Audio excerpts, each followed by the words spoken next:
Ladies and gentlemen, excellencies, the heads of state are joining us. If everybody could please take your seats. Excellences, messieurs, dames, les chefs d'État et de gouvernement nous rejoignent. S'il vous plaît, prenez vos sièges. Excelencias, señores y señoras, los presidentes y jefes de gobierno están entrando en la sala. Por favor, siéntense. Gracias.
Your Excellencies, ladies and gentlemen, we are about to start. Please take your seats.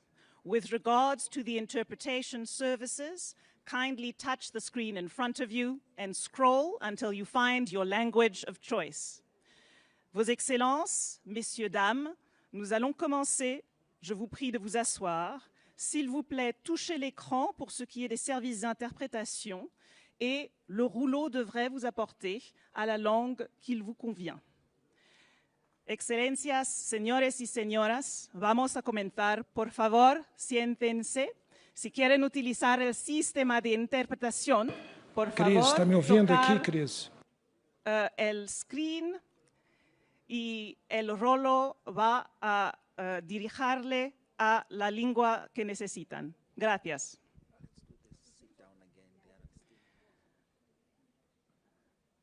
Please do take your seats. Je vous prie de vous asseoir. Por favor, si pueden sentarse. Gracias.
Bao giờ cũng nghe chúng ta phải thống nhất với nhau. Rất là cảm ơn tất cả các vị đại biểu đã có cái trao đổi, có cái hợp tác và trên cơ sở đó chúng ta cùng làm, cùng bàn, cùng hưởng, cùng đoàn kết thống nhất trong cái bối cảnh như này. Rất là cảm ơn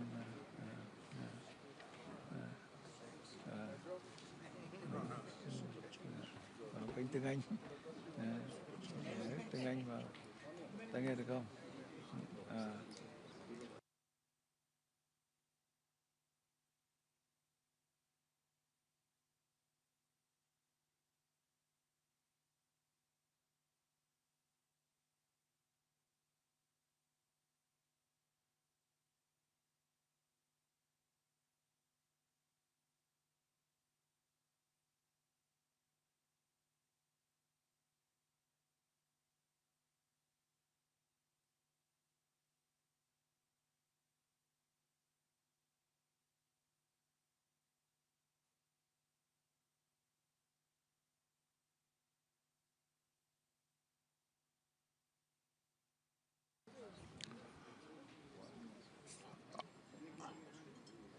Good morning, Your Excellency, Heads of State and Government, members and invited guests, heads of regional economic communities, the Secretary General of the United Nations, Mr. Antonio Guterres, all guests who are gathered here. It is an honor and a privilege to welcome you as South Africa to this very first G20 Leaders Summit to be held on African soil. We gather here at the cradle of humanity in Africa to affirm our common humanity. We gather here to affirm the value of partnership and cooperation to finding common solutions to shared problems.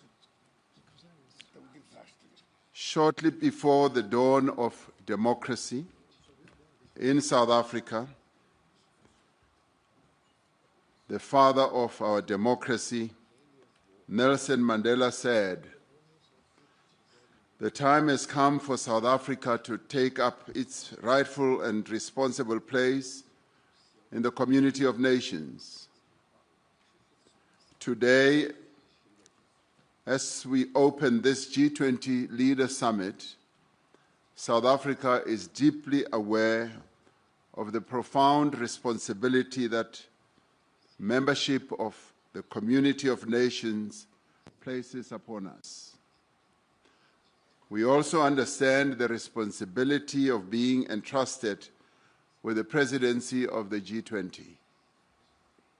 In the execution of its task as president of the G20, South Africa has, throughout the past year, through its stewardship of some 130 meetings in various parts of South Africa, in other countries on the African continent, and beyond our shores, including at the United Nations, we have sought to undertake this task with care, with dignity, and with diligence. We have sought at all times to preserve the integrity and the stature of the G20, a premier forum of international economic cooperation. From its initial focus on broad macroeconomic issues, the G20 is now engaged on matters such as trade, sustainable development, health, education, science and technology, agriculture, energy, the environment, climate change, and many others. It has therefore broadened its scope as the challenges of the peoples of the world requires that they should be addressed. As the G20 countries, we understand that progress on each and all of these issues is a necessary condition for strong, sustainable, balanced, and inclusive growth. In pursuit of and in conformity with the founding mission of the G20, South Africa adopted the theme Solidarity, Equality, and Sustainability for its presidency in 2025. Through solidarity, we can create an inclusive future that advances the interests of people around the world who are at the greatest risk of being left behind. This is important in an interconnected world where the challenge faced by one nation affects all other nations. By promoting equality, we strive to ensure fair treatment and equal opportunities for the individuals and nations of the world. The disparities in wealth and development within and between nations is not only unjust and unsustainable, it is also one of the greatest impediments to sustainable development. It is essential that we break down divisions of economic status, of gender, of race, and geography. Sustainability involves meeting the needs of the present without compromising the ability of future generations to meet their own needs. As a founding member of the G20, South Africa has sought to ensure that the development priorities of the Global South and the African continent find expression firmly and permanently on the agenda of the G20. This is important not only for the people of Africa and the Global South. It is vital for global stability and security, alleviating resource pressures, managing population movements, and reducing the risk of conflict.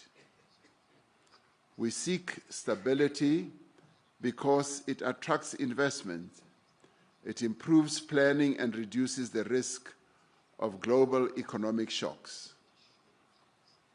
And we prioritize inclusive and vibrant markets because they are able to drive innovation and efficiency.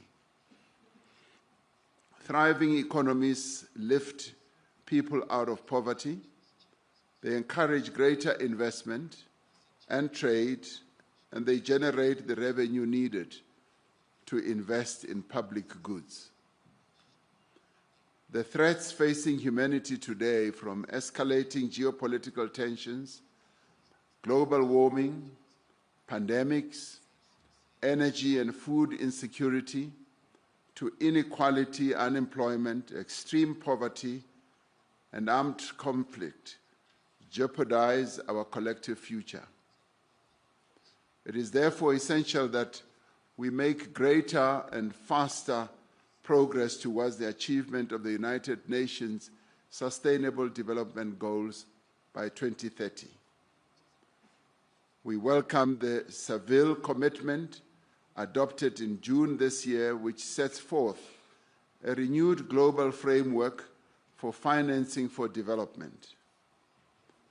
We must use this framework to catalyze development investments at scale in developing economy countries.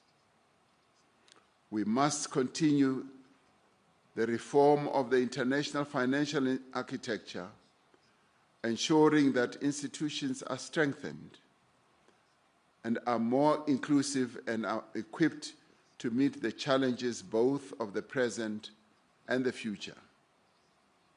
At the beginning of our G20 presidency, we identified 4 high-level priorities.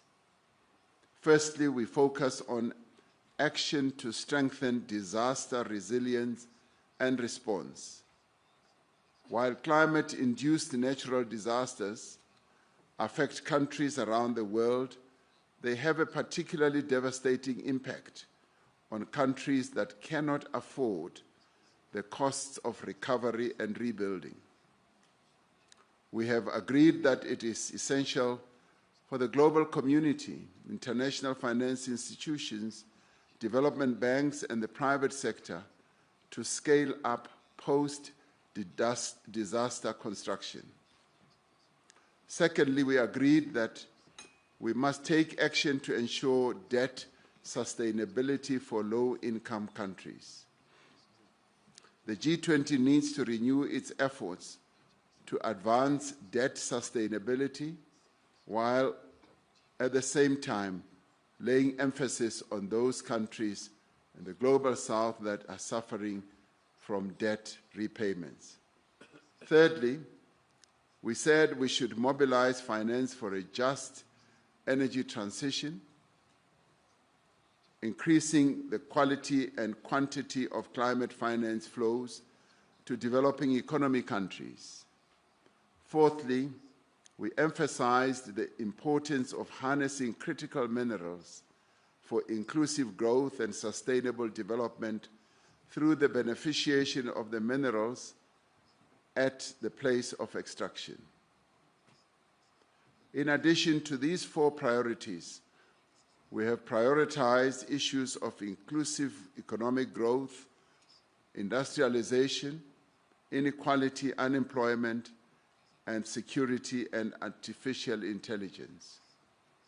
Much of the work of the past year will be presented and considered at this meeting. We commend in particular the G20 at 20 review, which provides a detailed account of the path that this organization has traversed as the G20. It describes both our achievements and our challenges and makes proposals on how we can organize ourselves to be more focused on our core mandate. We welcome the work of the G20 Africa Expert Panel, which was led by South Africa's former Minister of Finance, Mr. Trevor Manuel. The panel argues that African efforts to accelerate productive investments require new global partnerships and strong multilateral cooperation.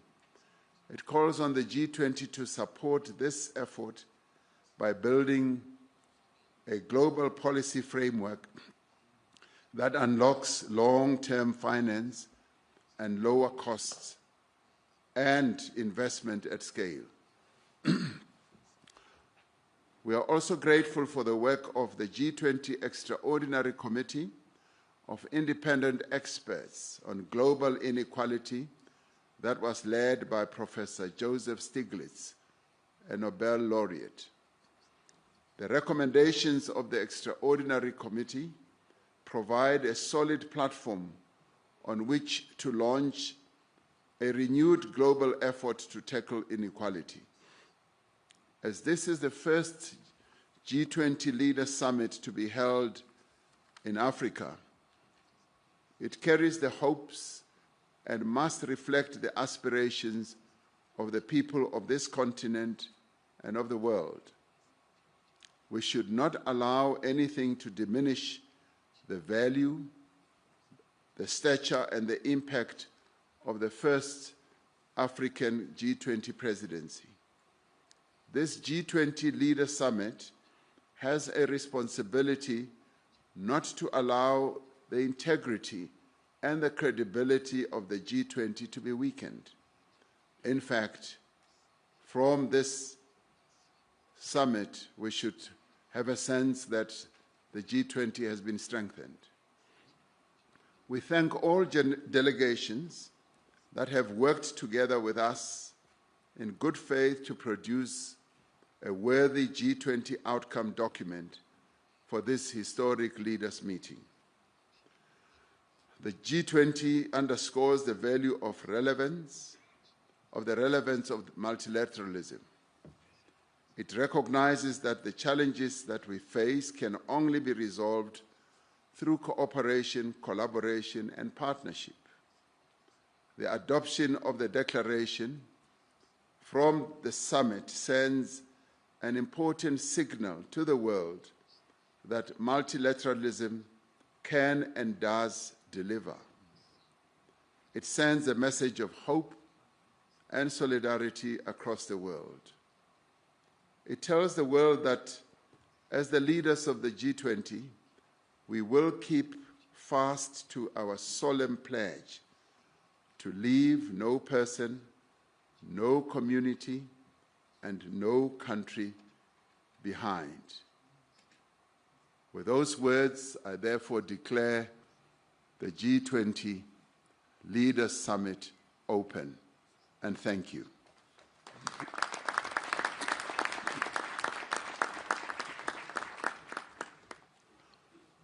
Your Excellencies, please allow me to take you through day one of the program. Session one will focus on inclusive and sustainable economic growth.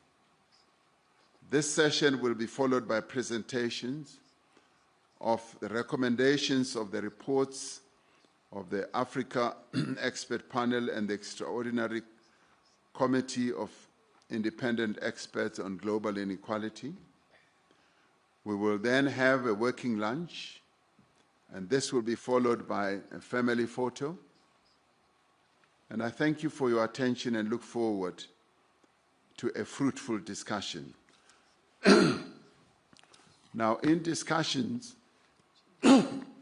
with a number of delegations here, there's been overwhelming consensus and agreement that one of the other tasks we should undertake right at the beginning is to execute the task that we have come here for principally, which is by overwhelming consensus to adopt our declaration. Now, I should precede this by remembering what a Roman philosopher called Pliny, the elder, once said. He said to have said, ex Africa semper aliquid novi, meaning out of Africa there is always something new. So something new always does come out of Africa. So with that, we would like, therefore, okay. I'm told that the cameras are still on, they should be off. I don't know why that is so.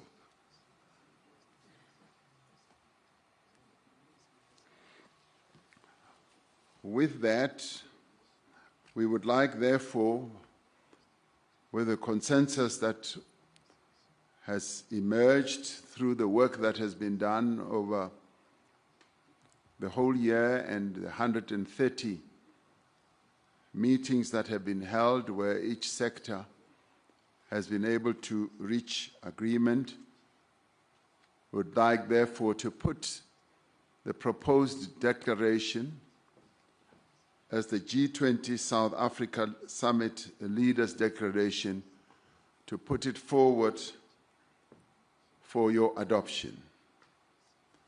Do I have the support that we should go ahead and